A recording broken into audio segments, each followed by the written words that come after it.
Welcome to another very exciting edition of the Dateline Downtown podcast. I'm your host, Juan Hernandez, here with my co-host, Ted Shull. Ted, we've been getting a lot of good response from the podcast lately. What do you think? We definitely have, Juan. Tara's podcast got a lot of attention. So did Christopher Sharp's. We're getting a lot of good feedback. Today we're here with Isaac Valdez, former SGA president from last year. Welcome to the program, Isaac. Thank you very much, Ted. Thank you for having me here today with the UHD Dateline. I really appreciate it. Anytime, my friend. I wrote my first story about you this past January when Congresswoman Sheila Jackson Lee introduced you as one of the Dreamers. Can you give us a brief update of your immigration status? Sure, definitely. I am currently a DACA member, DACA student under DACA, and I just recently received my renewal. So I've been with DACA for 2 years. Back in June of 2012 when it was introduced, I applied right away, and I just recently renewed my permit, and I got it in, I think it was like 2 weeks ago. So I went to the DPS office to renew my driver's license right away, so I'm happy, that I'm able to have that.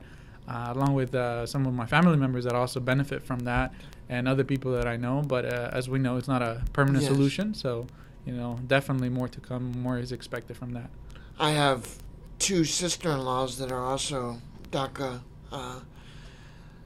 students, and they just got their renewals as well. Wonderful. So, yeah, I'm very happy to hear that. Back at the time of that speech that Sheila gave, there were high hopes for immigration reform. That's something that still eludes us as a country. Do you think that the president should have acted sooner on immigration reform? Well, here, we've heard a lot of rumors, as you're aware, of when should have this immigration, executive order or either, legislation have been passed or introduced. But you know what? I personally think that there's a lot of politics behind it. I mean, of course, we know that. And if you pay attention to the timeline of when these immigration actions or favorable immigration actions are taken care of, they're usually around, a crucial time of a political calendar, if I say. So I do agree that, the president should have acted sooner, but I can't say that he hasn't done anything, because he did. He did his part by giving the executive order. But again, we have to pressure. I think it comes from the people. We have to keep pressuring our legislative body so that we can actually get some of our congressmen and congresswomen to propose something and to actually make that a law. Because if not, we're going to remain the same. And now with the new elections, it makes it more difficult for us to achieve that, because we don't have the numbers in Congress. And you're obviously one of the people that we need here. I mean, you're currently going to, what is it that you're currently doing right now? Well, I'm currently working. So that people that don't know me, I'm currently a senior here at UHD. I'm studying applied mathematics, and I'll be graduating this December. So this semester, I got a month left, so that's a good. And I'm currently also an intern for CSTEM. CSTEM is a nonprofit organization that works on developing curriculum for pre-K to 12th grade in the science field. And I'm planning to go into a graduate program, a medical program in medical dosimetry. So that's my next goal. I heard the president recently say that he needs to act unilaterally to stop the deportations of the people that we do need here, like yourself, and start the deportations of those that we don't need here. He needs a system to sort that out, obviously. Are you worried? How worried are you about not being able to achieve your goals at this point? Here's the thing, and that's a great question, because a lot of people might think, people that don't have DACA might think, well, because we see this alignment in our community now, that we have the people that have DACA and the people that don't have DACA. And the people that don't have DACA might think that the people with DACA have a lot of benefits. And even though that's true, I can tell you firsthand experience. I've applied to several positions in companies that I would wish, to work for, and I've been rejected because I don't have that permanent status of being, legally here in the country. I mean, if you look at these big corporations, once they hire you, they're investing in you, and they don't want to lose someone that they're investing on, so they'll rather not hire you and hire someone that's here permanently to be able to better their company. So that's a current issue that's happening to the people that are recipients of DACA that might not be issues that are worth to the community, but they exist. So there is a problem in that, and I think that recently we've heard a lot of rumors with regards to our president preparing to release some sort of comprehensive immigration executive order, because of course it won't be a law, it would be an executive order. But when is that going to happen? You know what I mean? We've been hearing for about 6 years, and nothing has happened. So hopefully, that's something that will happen. And I've read some stuff online, and I've heard a lot of rumors, on local news that there have been big orders of some large DPS offices have ordered, well, not DPS, but immigration offices have ordered those plastic cards where they print the actual permits. So when you have a large order of those, in the millions, there's some ready, they're getting ready to do something. So hopefully, that's a good sign. I read somewhere online that the president was thinking about an adult version of DACA. Did you hear that? I definitely did. Yeah. And that's something that, again, another speculation that will hopefully, become a reality. And again, it has to be comprehensive where we don't leave, good people out, because we've had, people that work hard, that are here, that just want to, do good and provide for their communities. But the reality is that, it doesn't happen. And I'll give you a quick example. There's this idea or this myth that immigrants don't pay taxes, right? Mm-hmm. I am an immigrant. I came to this country and I pay my taxes. And because I currently, I'm still dependent on my parents, when they report their taxes, my income goes reported there as well. So I don't get a return. Sure. But because they don't have a Social Security, I never see that money that gets taken out of my paycheck every single month. You see what I mean? Yeah. So that's some money that's in the limbo. Yes. So how many other thousands where of does people? That money go? Yeah. Exactly. What happens to that money? And where's you can't claim that we don't pay taxes, because obviously we are, and we're not even getting our return. You know what I mean? So that's just something, again, another myth that people don't know about, or another concept of immigration that is not people are not well aware of. And I think it all comes back to education, and being able to have a good frame of reference, and being able to understand some of the main issues and concerns in the immigrant community. And these are just a few of them. I mean, there are tons of them, and we can sit here all day and talk about it. You know what I mean? So, but yeah, that's what it is. And you hear stories all the time of people getting into medical school and law school, and all the hard work that it's taking for them to get there, and suddenly they just get deported. Is that work then all for nothing? Or I mean, what would you suggest that people keep trying, or to not give up? Great point that you make. I think that those unfortunate things do happen, right. And it's very sad, but we can't lose hope, and we can't say, well, because that's happened to some people, I'm just gonna sit back and not go to school anymore. Right. I think education is the number. I value education a lot. It's very valued in my family, and I think that with education you can go places. Sure. Doesn't matter where you come from, doesn't matter where you start, but as long as you work yourself and become educated, and you can get to places, because that's the only thing they can't take away. I mean, they might deport you, but all the stuff that you learn, they're not gonna get rid of that. You're not gonna get rid of that. So I don't suggest to stop trying, but I suggest to be involved in your community, be proactive. You might be a medical student here and there, at a certain university, but don't forget about your community. You used to have a community that you're representing. It's not just so much about you, but the people that are back there, where you started, where you came from. Right. Because you are the type of people that we need to be out there pushing for us, so that you are our role model. You see what I mean? Mm-hmm. So we need those type of people. And whenever something like that happens, if you're involved in the community, that community is going to defend you, and is going to be, is gonna have your back when those times, or those things happen. And that's, instead of being a victim, like many people have in the past. Exactly. That's that's the point. Mm-hmm.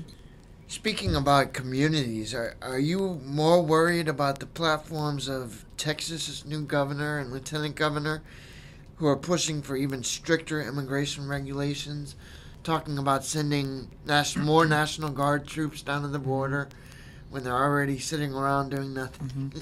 Yeah, I mean, I am a little worried because, I mean, the election results were sort of expected, Yes. And it's a little unfortunate, but I am a little worried about that because Texas, is a place where most of my family, lives, and there are tons of friends that are currently in my same position as I am.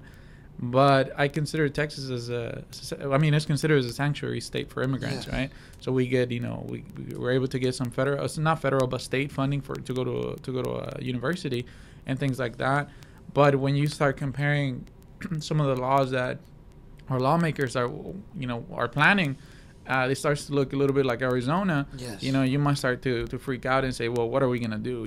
What's going to be the plan? So I think definitely it sends an alarm to people, and we shouldn't take it lightly. I think our stakeholders in the immigrant community should really pay attention and, be ready and be able to counterattack, some sort of legislation that might come our way that might not benefit our immigrant community, because I think we should keep defending Texas to be in Houston and Texas and as a whole to be a sanctuary state for immigrants, because it's a place where we're the fourth largest city in the world.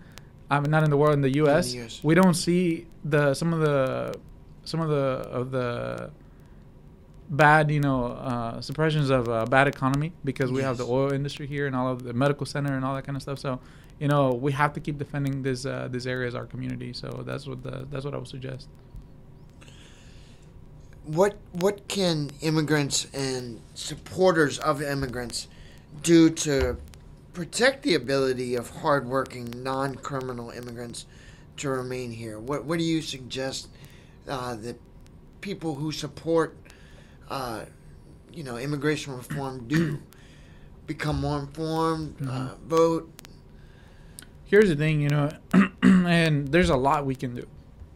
Starting from, getting involved and getting those people that are not involved, Yes. because that's number one. Also is bringing other people that are outside of the immigrant community to be on board with us, because we can't be preaching to the choir. We can't be preaching to the choir the entire time. No one's going to listen to us, but we have to bring our brothers and sisters from other communities. We have to align with the brown community, and we're in the same boat. With different scenarios, same activity. So we have to align with our communities and become involved. Develop a system in our communities in which we defend each other, in which we have each other's backs. And even though there are a lot of people that are afraid. For instance, I'll give you another example. My parents, they're not. When I started to get involved in the community, and when I started be a proactive member of in the immigrant community, they were afraid for my status. They thought the worst things, that maybe I was gonna get deported sometime for the stuff that I was involved in. But at some point you have to break the cycle. Sure. And you have to not just continue to do what you're doing, but you have to bring these people and put the ladder for them so that they can climb up with you and be at the same level. So the more people we have on board, the more power we have to influence our legislators. And again, just because we can't vote doesn't mean that we can rally people up to vote in our favor for something positive that we want to see in our immigrant community. So definitely, it's a component, it's an array of things.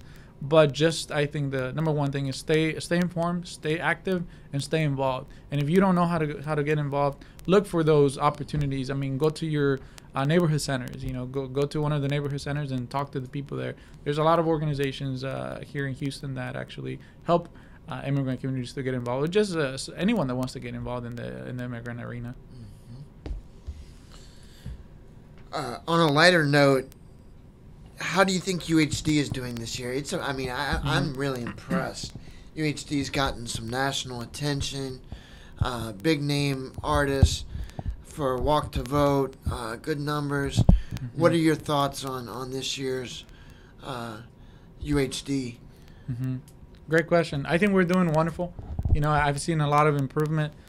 Just with the new group of freshmen that we got in, I see a lot of improvement in the GPAs that came in this year. So that's definitely a boost for the quality of the students that we're getting here at UHD, and I'm impressed with the improvements they made in the construction for the new welcome center that we're building there. They're moving pretty quickly, so I'm really excited for that. I see a lot of changes going on campus, so I'm definitely looking forward to more. And that's definitely what I want to see here in the next couple of weeks. And for all the listeners out there, I just want to point out that, we see it around us all the time. People take a lot of things for granted, and there's people like you that Mm-hmm. are working hard every day, just getting out there, just trying to get the job done. And unfortunate things happen, like people get deported and stuff Mm-hmm. like that. And other people that are born here, they don't do anything. They're just, Mm-hmm. I guess, they're not working. They're complaining about Right. things, and just get involved. Just do your duty as a citizen and be productive. Mm-hmm. I mean, that's all I can say. Yeah, I can't agree with you more. That's definitely, what we have to do. And like I said, it's not just about what the immigrant community can do, but what can our brothers and sisters do as well, to help for the cause. It's not just about us, and we have to all get involved and, take those roles, in our communities that are needed in order for us to lead a group of people and eventually influence, state legislators and national legislators to make laws in our favor. Forming coalitions and Exactly. You hit it right on the nail. yeah. Mm-hmm. It's a pleasure to have you on, Isaac. I hope you come back soon. I wish you the best of luck in all your future endeavors. Thank you very much, Ted. I really appreciate the time, and anytime you guys want to chat, let me know and I'll be here. And thank everybody for listening. And this is I just want to say, stop by the Dateline office. Congratulate these guys because they're doing a wonderful job. And all thanks to our listeners, because they're the ones that make this possible. We're the ones. They're the ones that are listening. So, Mhm. and you can always catch all these. This episode and previous episodes on datelinedowntown.com/podcast, and they can follow us where on Twitter, Ted, At the Dateline. and Facebook at Dateline Downtown. So thank you very much for listening. Thanks for dropping by, Isaac. All right, thank you. Go Gators.